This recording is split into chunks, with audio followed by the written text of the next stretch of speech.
Shalom, tahukah Anda, sebelum bangsa Israel memiliki raja, pemerintahan bangsa Israel dipimpin oleh hakim. Di dalam Alkitab ada 12 hakim yang tercatat. Hari ini kita akan membahas hakim pertama Israel. Siapakah dia? Dan apakah yang dia lakukan selama menjadi hakim? Mari kita bahas dalam Fakta Alkitab hari ini. Sebelumnya jangan lupa like, komen dan share konten kami, serta subscribe YouTube channel kami.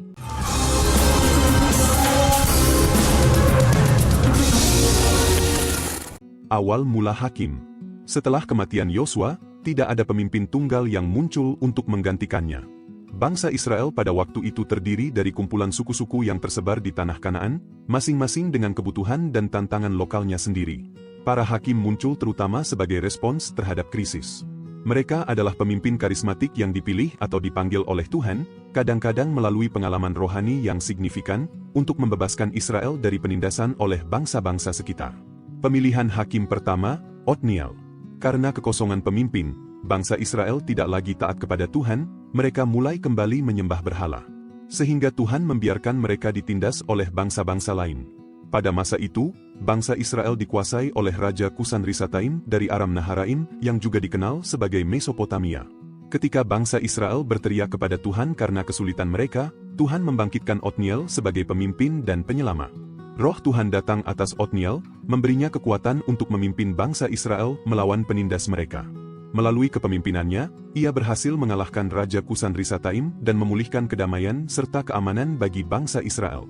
Kepemimpinan Otniel tidak hanya bersifat administratif atau simbolis, ia adalah pemimpin militer yang aktif dan efektif. Siapakah Otniel? Otniel adalah putra Kenas, yang juga adalah adik lelaki Kaleb, seorang pemimpin penting dari suku Yehuda. Kaleb sendiri adalah salah satu dari dua pengintai bersama Yosua yang memberikan laporan positif tentang tanah perjanjian dan mendorong Israel untuk merebutnya. Sebelum Otniel menjadi hakim, ia sudah dikenal sebagai pahlawan militer dan pemimpin. Pada saat itu, Kaleb menjanjikan putrinya, Achsa, kepada siapapun yang dapat menaklukkan Kiryat Sepher, sebuah kota yang dihuni oleh penduduk asli Kanaan yang kuat.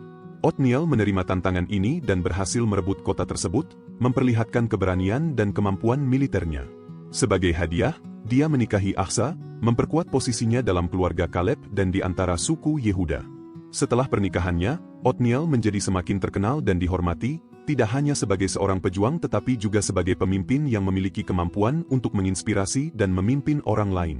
Kepemimpinan Otniel. Setelah mengalahkan Raja Kusan-Risataim dari Aram dan diangkat menjadi hakim atas Israel, Otniel membawa banyak perubahan pada bangsa Israel melalui kepemimpinannya. Ia memimpin Israel ke dalam periode damai yang berlangsung selama 40 tahun. Periode kedamaian ini penting dalam sejarah Israel, karena memberikan stabilitas yang dibutuhkan bangsa Israel untuk berkembang dan memulihkan diri dari dampak penindasan. Sekalipun Alkitab tidak memberikan detail spesifik, namun seringkali kepemimpinan Otniel digambarkan sebagai kepemimpinan yang penuh dengan kebijaksanaan dan keadilan. Ia memelihara hubungan baik dengan Tuhan dan memimpin bangsa Israel untuk melakukan hal yang sama. Karena sebagai hakim, Otniel tidak hanya bertindak sebagai pemimpin militer tetapi juga sebagai pemimpin rohani bagi bangsa Israel. Fungsi hakim pada masa itu mencakup peran kepemimpinan dalam urusan-urusan sipil, militer, dan terkadang juga rohani.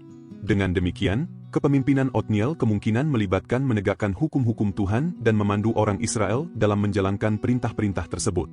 Dari kisah Otniel hari ini, kita belajar bahwa kepemimpinan yang kuat, berintegritas, dan yang mengutamakan kebenaran serta kesejahteraan umum dapat membawa perubahan signifikan dan bertahan lama dalam masyarakat. Terima kasih sudah menyaksikan Fakta Alkitab hari ini. Jika Anda ingin bertanya seputar Alkitab, silahkan tulis di kolom komentar. Jangan lupa untuk like, komen, dan share video ini jika Anda ingin lebih banyak belajar tentang tokoh-tokoh inspiratif dalam Alkitab. Dan pastikan untuk subscribe ke channel kami agar tidak ketinggalan konten menarik lainnya. Sampai jumpa di Fakta Alkitab selanjutnya. Tuhan Yesus memberkati.